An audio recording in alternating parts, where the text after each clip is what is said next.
Welcome to the History Slam podcast from ActiveHistory.ca. Here's your host, Sean Graham. Thank you, Adam. Welcome to the History Slam, everybody. I am Sean Graham, coming at you nearly live from Ottawa, Ontario. I will apologize for my voice off the top. I've been a little hoarse the past few days and trying to get over it. I feel good. I just sound a little strange, a little different than normal, so I will apologize for that. But despite the way I sound, we have a terrific episode for you today, trying something different in the way we recorded, but given what the subject matter was, we really wanted to make sure we had a chance to talk to Daniel Sivan, one of the directors and editors of the Oslo Diaries, a documentary that looks at the Oslo Peace Accords between the Palestinians and the Israelis during the 1990s. I had the opportunity to watch this film prior to talking to Daniel. It's a very interesting documentary. We get into why they did it the way they did it. There's some methods that are used in the documentary that are very different from traditional documentaries, and it really leads to a unique feel to this particular film. And if you're in the Greater Toronto area, it is screening on Tuesday, May the 1st at 9 p.m. at the TIFF Bell Lightbox number 1, and the following afternoon, Wednesday, May the 2nd, at the Isabel Bader Theatre in Toronto. So we encourage you to check those out because it is a unique documentary, and the way in which it is executed is really fantastic. I very much enjoyed it. So I would encourage you all to check it out. So the way we recorded this one is a little different than we normally record long distance one. Daniel is still in Israel. He's coming over to Toronto for those screenings, but he was still in Israel when I got the chance to speak with him. We recorded through WhatsApp, which we've never done before. So there's a bit of a delay. I tried to edit it out as much as we could, but there is a tiny bit of a delay there. And the audio is going to be a little different from what you may be used to when we've done it via Skype. But the content, I think, is really terrific. I very much enjoyed it talking with Daniel. So here it is, my conversation with director of the Oslo Diaries, Daniel Sivan. So Daniel, let's start with, first of all, the motivation for this film. This is a story, the Oslo Accords, that I think, certainly obviously a very big story around the world at the time, but something that since their collapse, I'm not sure if it's gotten that much attention, at least in North America. So I'm wondering, for the two of you, what was the motivation coming to this story to create this film that profiles such a high profile and contentious but also hopeful time in the Israeli-Palestinian conflict? So first of all, it's the whole issue with making a film about the peace process, which is the most tedious, frustrating, almost taboo kind of subject for filmmaking. I mean, nobody wants to do a film about a failed peace process that has been failing for the past 50 years. And really, when we approached it, it started with us saying, wow, there's so many films about wars. Even, we were at Hot Docs, I think it was 2 years ago or 3 years ago now, with Censored Voices, which is a film we did about the 67 war. And we've done so many films about wars and about the conflict, but none of them were about how to resolve it. And when I started looking into it, I found out that there were actually no film about the subject. So we've decided to really, dive in and just, go into the heart of the darkness and say, okay, so, it's so simple. Why isn't there peace? And, starting researching this whole subject, we stumbled across the Oslo Accords, which were really like the center of this conflict. I mean, when you look at Oslo, you really understand how close we were, what we had to give up, and of course, why it failed and how really we can do it again. I mean, when you look at Oslo, it's the same today. Like, it's the same concessions, it's all written down. All we need is, for both people to just go ahead and implement it. Right, which certainly that is the core of, I would say, the film, is the reluctance on both sides to implement the accords. But what I found really interesting in the film was at the beginning, talking about how both sides didn't actually want to acknowledge that they were even talking to each other, which speaks to how ingrained this conflict is. And obviously, it's been a very contentious space for a very long time, but in starting the discussions, why was it that even talking was such a contentious issue for both sides? So really, I mean, when you look back at the 90s, and of course late 80s, the PLO were a terrorist organization that really believed in armed struggle, the same as Hamas today. They believed that, in order to free Palestine, all cards were on the table, and, harming innocent civilians is part of the game because they don't have a country, they don't have an army. So they believed in terrorism. Israel, on the other hand, didn't even acknowledge that there was a Palestinian people, that they are Palestinian people. They looked at it as, these were the Jordanian Egyptians that were somehow left behind on this ever Jewish land, and they don't really have rights, or they're not even, a people. So you had these very, very different points of views, and bringing them into this center point of view, saying, look, we have here two people, the Jews aren't going away, the Arabs aren't going away, we will have to divide this land or find a way to live on this one land together. And that was a huge gap and a huge leap. And I believe that today still, the majority of Israelis and Palestinians don't understand that, the only way for us to survive is to learn how to live together or to split the land. Right, and we certainly see that during the film, is the talk on both sides from the public that we see is people saying that how can you recognize the other as a legitimate state, which is really quite fascinating to me. But given that that's the backdrop to this and the contentiousness that exists at the time, what is the motivation then, not only to talk, but to take it to Oslo and to do it in such a place that is so far away from where the conflict is? Obviously, it's out of the eyes of a lot of the press there, and the film does a really good job of talking about the secrecy surrounding it. But why Oslo just in general, and why are the people who go selected? That was one of the more fascinating aspects to me, is sort of who goes to Oslo.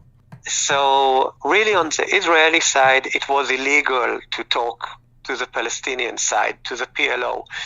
Talking to a member of a PLO was considered treason. You can spend the rest of your life in jail if you are caught talking to the enemy, because that's like, selling secrets to somebody that is against the state. You are basically creating an act of terrorism. So it had to be kept very, very secret.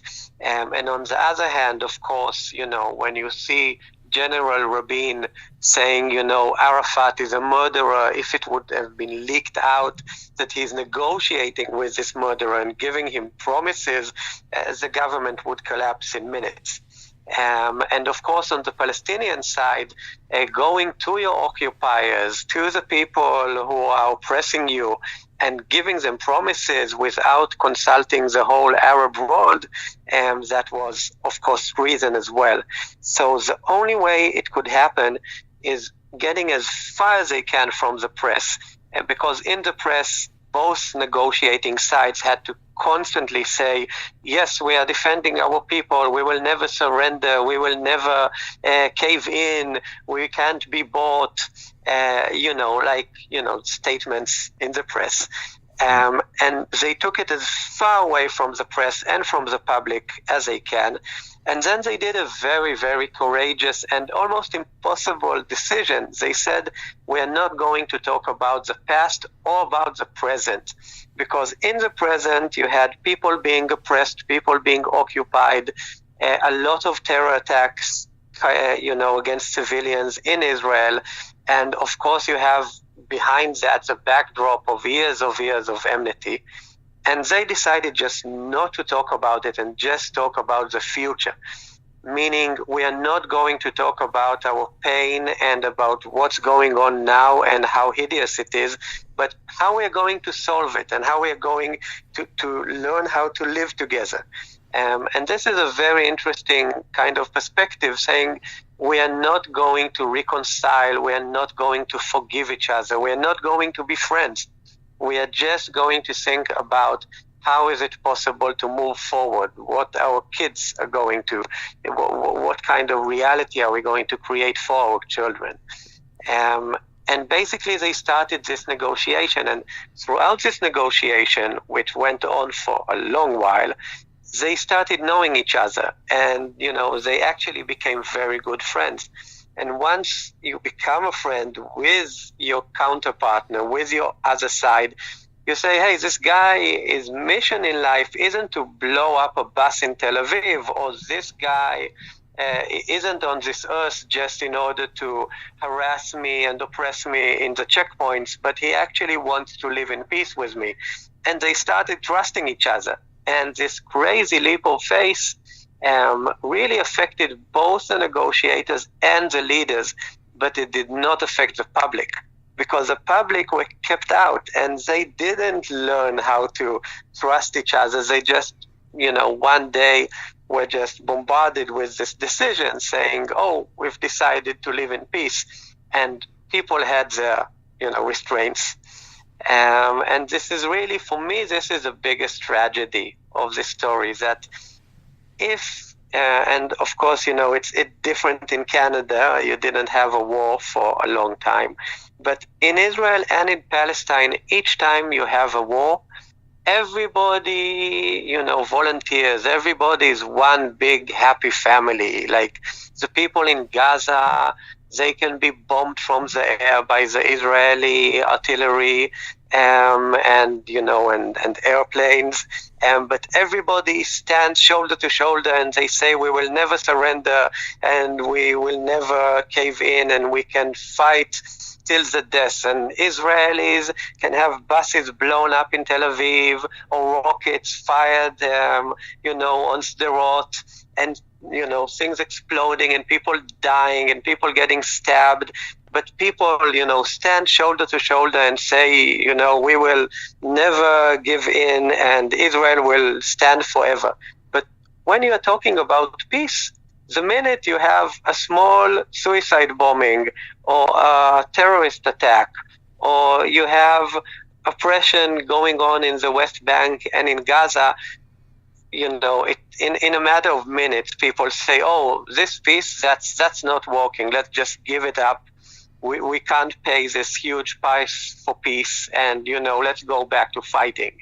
And that's, for me, the biggest tragedy and absurdity, that, the public itself didn't endure, didn't say, we must give this negotiation a chance, we must give this process a chance. But they just went back to, the only thing that they really know, which is, let's keep bombing each other. Yeah, and that's what really stood out to me when I was watching it. It's like, for so long, the two sides and the leadership on the two sides demonized the other. And then here we have a situation where some of those leaders are, like you say, almost, I think it says it in the film, to humanizing each other in the negotiations. One of my favorite parts is one of the Americans who's there, who talks about how after a very tense negotiation, the whole group just sort of sat around and had coffee. And that's when you talk about your kids or whatever, like your common interest, and you humanize each other. But like you say, the public doesn't have that opportunity, and then you turn on the TV and you just see the prime minister with Yasser Arafat in the Rose Garden in the United States and shaking hands and what is this? And I think you're right to say that the public doesn't get enough of a voice in this or enough warning that all of a sudden this is going to happen. And that's where it seems to me that resistance really comes from. And as a result, it kind of drags down the whole process, which sort of leads me to the question of, for you as a filmmaker, then do you treat this story as almost being wistful, as maybe hoping that it could have been more successful? Are you sad about it, or like what is the approach that you take to tell this story then? So, I have to tell you, like, as an Israeli, making films in Israel, raising a family in Israel, past really doesn't interest me. I'm looking only at the future. And when I'm looking at this film, this is not a historic film that, is intended for people to watch it and say, oh, how interesting, this is really fascinating. For me, this is a call for action. For me, this is really a mirror that reflects us this alternative reality, saying, look, Oslo wasn't this a terrible fiasco as Israelis and Palestinians look at it. I mean, most Israelis and Palestinians, ironically alike, say that Oslo is the worst thing that ever happened. It's the worst thing that happened to Israel. It's the worst thing that happened to the occupied territories. It's the worst thing that happened to Palestine. And this is crazy. I mean, the Palestinians look at it as the ultimate prolongation of the Israeli occupation. It killed the Intifada. It made this process go on, and without any results. The Israelis see it as, the uprising and the giving birth to the massive Palestinian terrorism. And I'm looking at history as something else. I'm looking at it as, damn it, we were really close. We almost did it. And there is no reason why we shouldn't do it again. I mean, when you're looking at Rabin and Arafat, I really can't imagine any duo that is more hateful for each other than them. They really hated each other for 50 years. And, this is not something that Netanyahu and the Hamas can do today. It is just a matter of the people demanding it. But sadly, I think on both sides, not enough people are ready to say, this is my one and only demand from our leader, just make peace. I think people definitely in Israel would rather just not think about it and talk about other issues. Yeah, and that relationship certainly speaks to the core of what this film is all about. And then obviously the assassination and sort of the very, I don't know if it's ironic or whatever, sort of the environment in which Rabin was killed at that big rally for peace, and how that sort of, to me, really sort of centers, that's sort of emblematic of the whole process in a way. And I have to say, I not to give away the movie at all, but I really like the way that you put that in, or the way it was addressed in the film, and how it represented this turning point in more than one way. So I think that was really addressed in a very, very interesting way. Similarly, I found it very interesting the way in which you used the words of the people who are participating. So you're using people in their own words and recreating them. So just in a practical sense, how did you go about selecting the dialogue that was used, given that this is obviously very contentious, and the way I think you all framed it was very, very good, but how do you go about selecting the dialogue and then ensuring that it is read in a way that is true to the people who wrote those words?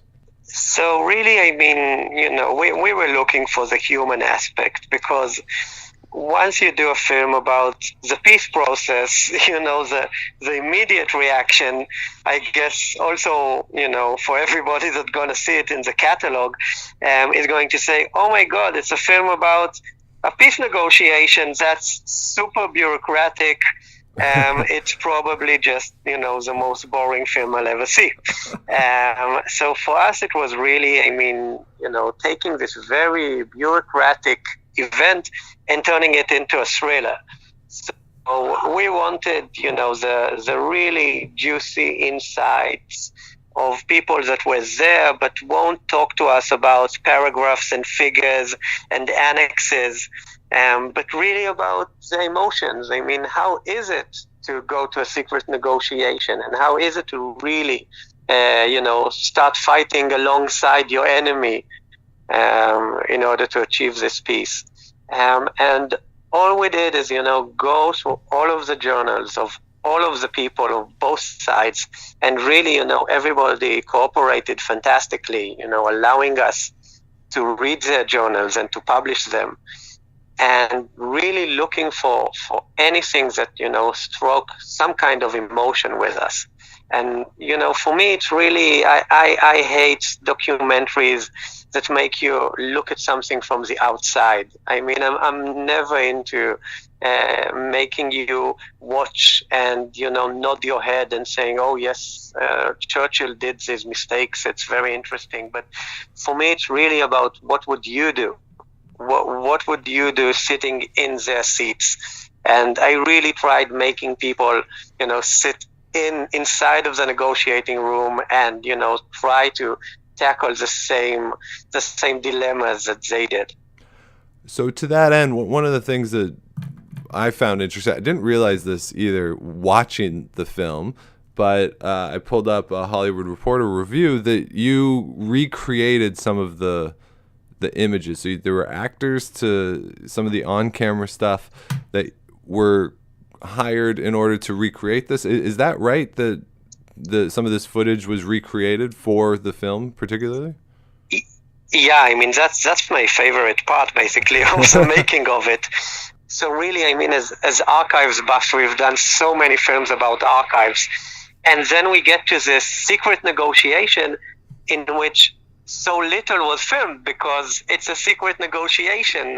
No way that in the most heated moments you can bring in a camera, because, any material that could have leaked would be basically a death sentence over these people. So we started thinking about how can we portray these journals, because the words are fantastic, the dialogues are fantastic, the archives are fantastic, but we don't want these illustrations that are going to portray just, a snowy atmosphere in general Oslo, or showing the fireplace again and again, or, having people talk over maps and stuff like that. And we really started thinking about how to do it. And one of our inspirations actually was Sarah Polley, that did, the stories we tell, which was fantastic. It was just the best recreation we have ever seen of how to recreate an archive and really understand the very special cinematography of it and the very special atmosphere that how do you shoot an archive, definitely from the 90s. And after researching just the visual aspect of it, we really brought to Oslo. It was actually not shot in Oslo, it was shot in Kiev. And we brought Palestinians and Israelis that never met. And they actually recreated the whole atmosphere, because they started up with quite a lot of suspicions and not, quite a lot of enmity.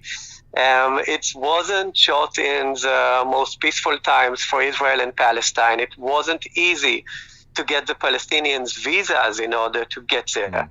And you have these Israelis and Palestinians going through the same process of getting to know each other. And it was fantastic because, when the filming ended, it ended up with really these people becoming friends.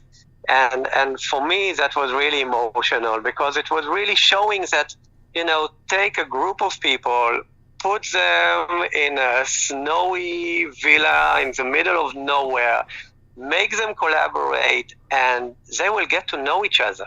And once you know each other, you see that, nobody here is the enemy. And we all just, basically the same. We all just want to have a good, peaceful life. But it can't happen when, one people is occupying another people. This is just, impossible. Right. So I guess, being in the snow and being cold, I guess that's the key. But what's remarkable... Look, then, everybody in Montreal would be really, really happy. Yeah. But what's remarkable about it is that the actors really look like, in a few cases, the people who they're portraying. And so much so that, when you see footage of the events, say, in the United States or some of the signing ceremonies, that, it's almost hard to tell sort of the real footage versus the recreated footage. So, how did you find these people who look so much like those people who they're portraying? The casting must have been a big challenge. Yeah, casting was terrible. It went on forever. And, we were looking for lookalikes. We didn't look for actors. So, we had to just grab these people off the street saying, oh, somebody recommended you on Facebook that you might look like this politician. And, I know you are not an actor, but, you must participate in my documentary. All you need to do is go to Kiev for a week. So that was really funny. Yeah, all you have to do is go to Kiev in the middle of the winter. Yeah, that seems like a hard sell for some people, I would think. Yeah. It was... Yeah, but then at the same time, it's the film has interviews with some of these actors. Or excuse me, not the actors, the actual people. The actual people, and we have like tons of never before seen footage. Right. The cutting between them, for me, that's my kick out of the film. I mean, on a cinematic level, I like it when you play with a genre, when the thing is really how to convey a journal, how to convey a diary. And because everything is so subjective, and the diaries themselves are subjective, for me, it's never about, going to a very strict kind of documentary manner or going to a fictional manner. For me, it's all just one big mess. That's the beauty of it. Yeah, absolutely. And I think that the two interviews that really stood out for me were Perez and Abu Allah. I mean, those two, right, are obviously central. But were these people at all reluctant to participate in this? Did you have to massage them at all to be able to get them to openly talk about this, and especially in the way that they do? Because, I think the individuals who are speaking to you here are, I think, similar to you. They have a perspective of hoping and looking forward that this is actually a guide map, and yet the Oslo Accords at the time failed, and they weren't actually ever put into place. So, how did the process go to actually get them on camera and to have them be so open and candid with you? I think really for everybody, it's an open wound. Everybody is living this reality, and everybody wants to talk about it because it's no secret. It's just, it's almost a cry for help. People wanted to tell their story, and, people are so in custom of, just these interviews, blaming them, calling them the Oslo criminals, telling them on the Palestinian side that they have sold out to the Israeli oppressors, telling the Israelis that they have endangered our security. And, for the first time, people are coming to them and telling them, look, I'm not here to judge you positively or negatively. I just want to hear your story. And people wanted to tell their story. And people, they've achieved so much, and yet it failed. So it was really, about people just wanting anybody to listen to them. Well, do you think, you say that you're there just to listen to them and not judge them positively or negatively. I got the sense, though, the film does have a point of view in that regard. But do you feel as though, and you talked about how you want to be looking forward and push for peace. But do you feel as though the film makes a judgment on what happened back in the 90s? I mean, the film, of course, is very pro-peace. It's very positive. Yes. Of course, if somebody else would do this film, I mean, if a right-wing Israeli would do this film, I think he would portray the Oslo negotiations as, how do you dare, sell out parts of the historic Jewish land? If somebody very nationalistic Palestinian would say, how can you, sell out the historic Palestine? For us, it was really, our one statement is, nobody is going anywhere. The Israelis are not going to evaporate. The Palestinians are not going to just move to different countries. We are all here to stay, and we have to find a solution. So that's our very, very, clear point of view. And of course, having to end the occupation is the first step. And then just finally, this is sort of part of a larger, to me, I mean, perhaps, reimagining of these Oslo Accords, because there was the play on Broadway as well. I don't know, did you get the chance to see that? Are you aware of that production? No, it was actually a really funny story. The people who were, I don't remember if it was the actors of it or some of the writers, but they called us up and told us, we're doing this film we're doing this play about Oslo, and you met all these people in real life, so maybe you can tell us about it. And Moore actually put in touch Zinger and the guy who played him, and it went along, and suddenly we heard that it's this great, beautiful hit on Broadway.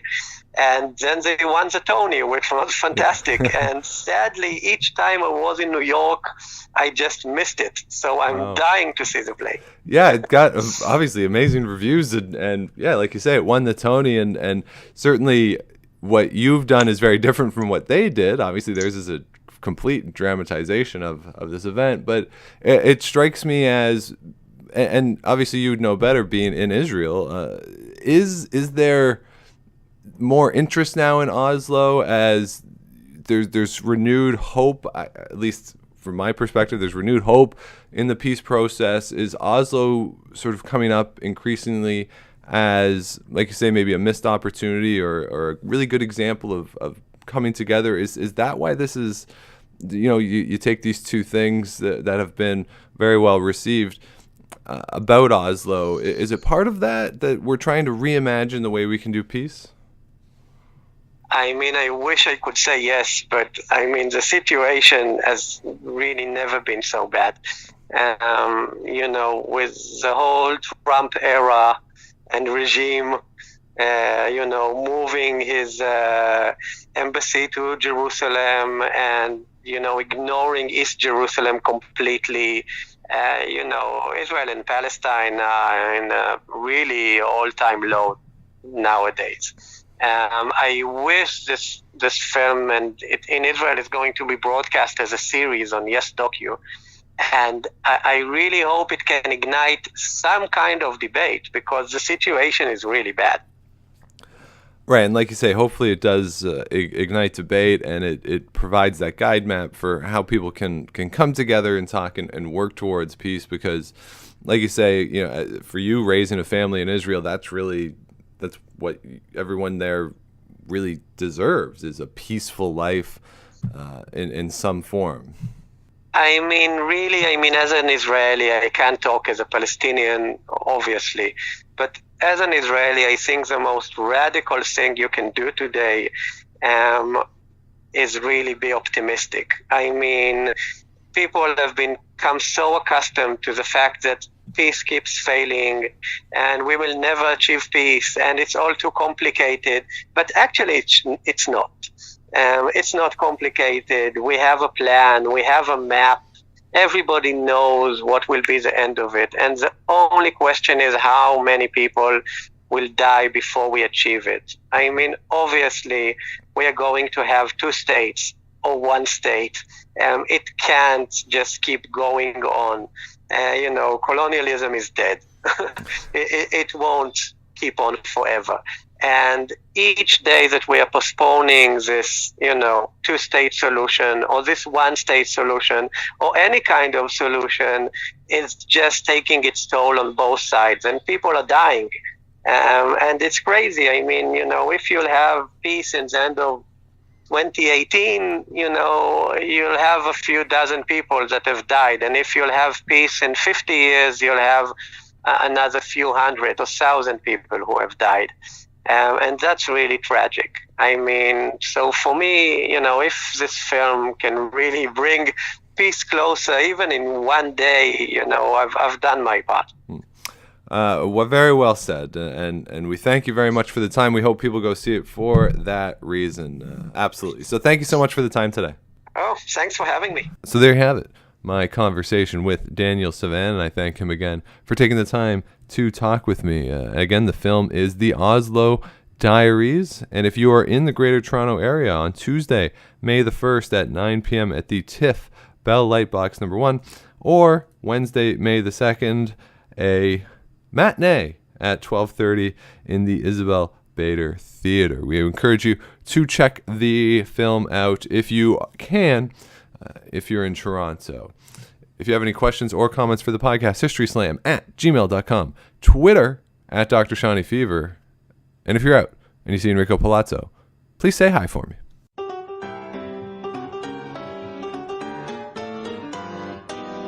Thanks for listening to the History Slam podcast. Be sure to check out Active History for more features, articles, and be sure to subscribe on iTunes.